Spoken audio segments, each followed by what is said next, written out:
This is my cat. I'll probably talk about him. He's the diabetic one. Say hi, everybody. Getting a little distracted maybe. Hey guys, I'm going to tell you about the books that I brought home this summer. They are books that I got for my classroom. I got a lot more books than what I have here, but these are the ones that I decided I wanted to bring home to try and read through the summer. I knew I probably wasn't going to get through them all, and I haven't. Mainly because I have been reading other things this summer as well, not just the books from this. I've been reading some comics and some other things that I've gotten, just random things I've heard about. I may do a summer wrap-up where I tell you about all the books I read, and I will include these in that. So The Skin I'm In is by Sharon G. Flake, and it's about an African-American girl who has very dark skin, and so she's made fun of because of that. I chose this because I thought it dealt with a lot of issues, or would deal with a lot of issues that middle schoolers deal with. Something about their parents or about their life that they think makes them not fit in, and then peer pressure and bullying and all that kind of stuff. It's also an award-winning book, Coretta Scott King Award. Coretta Scott King was Martin Luther King Jr.'s wife, so Kitty has an opinion about that. So that was one of the reasons I picked up this book. I did like it. I will talk more about why I liked it in the review, or the wrap-up. The next book is Sadako and the Thousand Paper Cranes by Eleanor Core. This is an extremely short book. Even with as short as it is, like at the end is directions about how to make a paper crane. This is about a girl who has leukemia, and she got it because of after effects of the Hiroshima bomb that was dropped. And so I thought that was interesting, just that sort of historical piece. It's based on a true story. It's a story that's often told in Japan. And it's also based on this belief that if you fold 1,000 paper cranes, you will have a wish granted. And so I thought that was just an interesting concept, and I wanted to learn a little bit more about it. And plus, like I said, super short, so I could get through it pretty quickly on a summer day.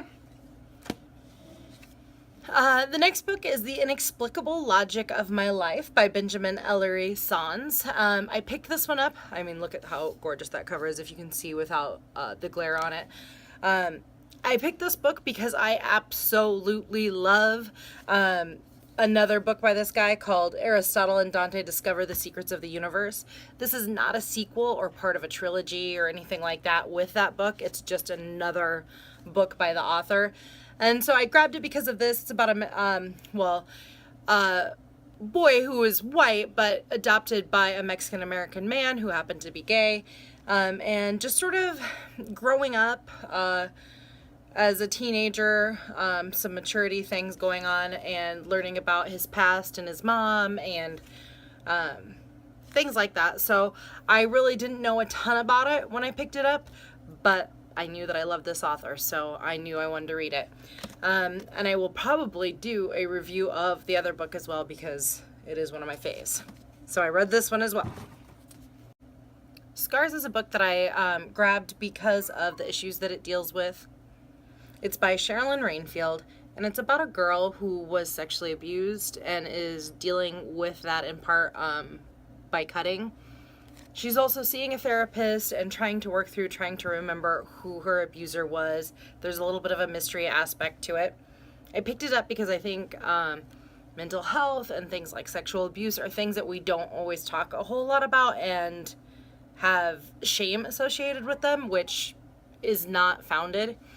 You know, if you have a mental health issue or you have been the victim of a trauma, that's nothing you should feel ashamed about. And so I think it's important to read books that reflect that experience or help us understand experiences that we have not ourselves endured, so we can have some empathy. So those are the reasons I picked that one up. That's another one that I have read. Going along with the mental health is Crazy.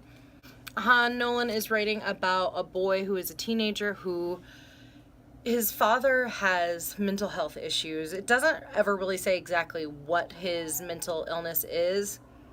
I don't know if the main character even knows, but he's trying to, help his dad and not have the state or the government or whoever come in and take him out of the home or interfere with his life. And he doesn't really have friends at the beginning, but he gains them through the book. And so, of course, mental illness, mental health, not just with students, but with family members as well. Something that I thought would be interesting to read about and important to read about. Poisoned Apples is a poetry book. It is by Christine Hepperman. And it's really interesting. It's sort of this fairy tale based book of poems that actually deal with really important issues that teenagers and adults go through. Poems for You, My Pretty is the subtitle here. And it talks about body image, abuse, just all the sorts of things that you might deal with growing up.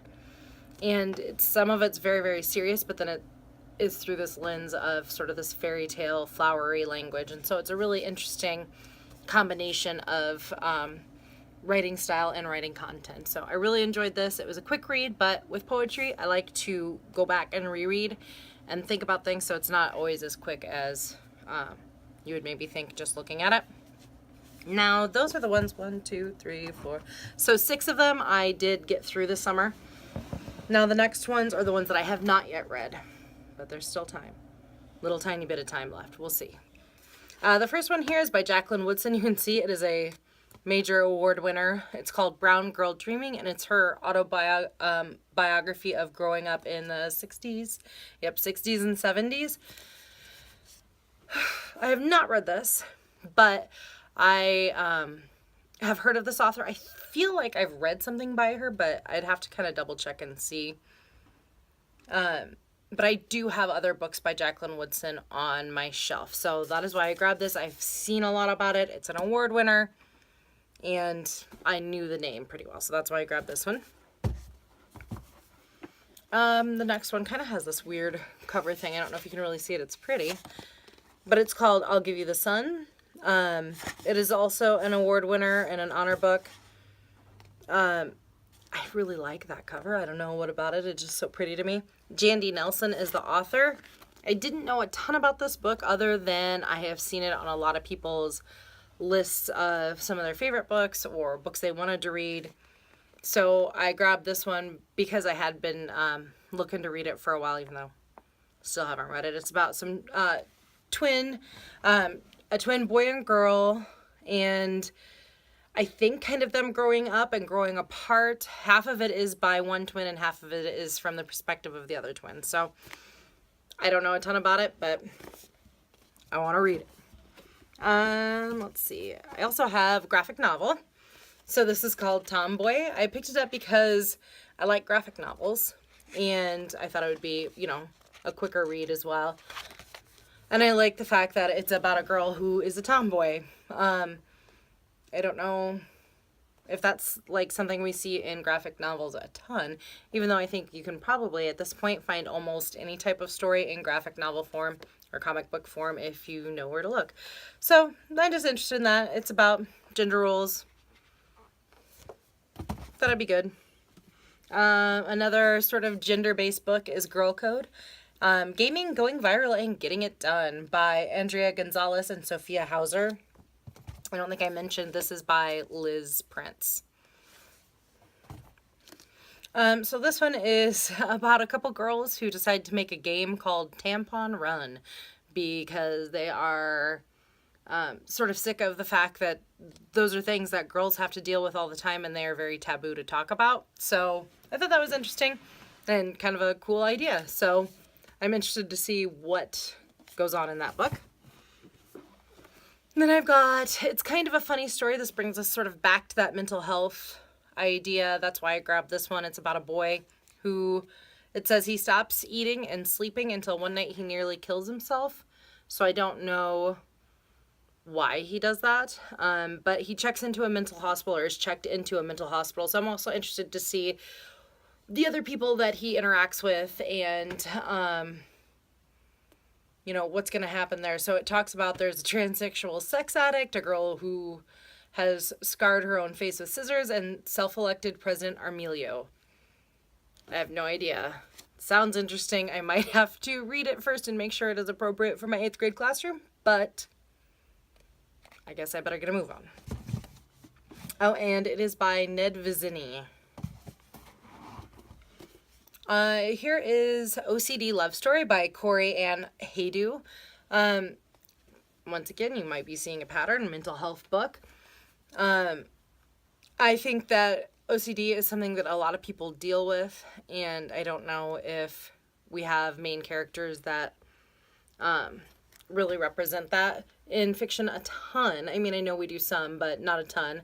And I like the fact that it's sort of centered around the romance as well. It looks, I mean, she's talking about stalking him, so I don't know. Looks interesting. It's a National Book Award finalist.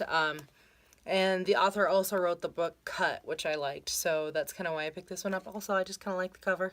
It's cute. My last two books are nonfiction books. The next one is Be a Changemaker by Lori Ann Thompson.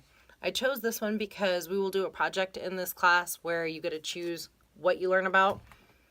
And very often students choose to do something that will help the world. So I thought this would be an interesting book to go along with that project.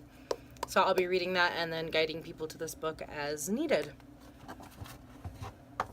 And the last one is 200 Projects to Strengthen Your Art Skills. Isn't that a cool looking book? For aspiring art students by Valerie Colston.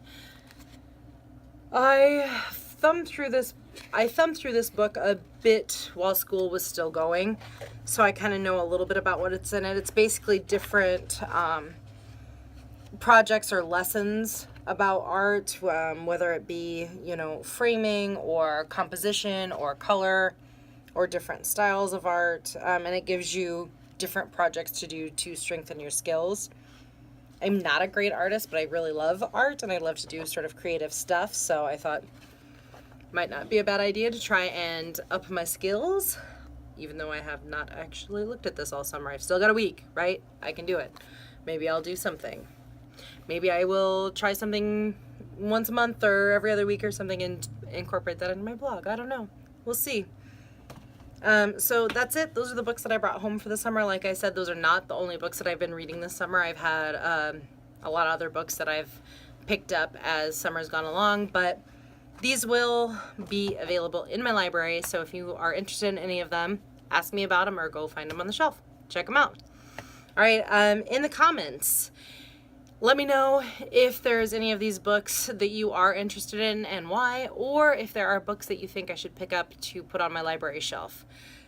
Also, if you ever have suggestions about the kinds of books that you want to read, like genres or things like that I should get, let me know. So if you want to stay up to date on my videos, you can subscribe, or not. I don't know. I'll probably put them in my blog, so whatever. All right. Thanks. Look at the camera. Don't do that. Look at the camera. Say goodbye. Bye.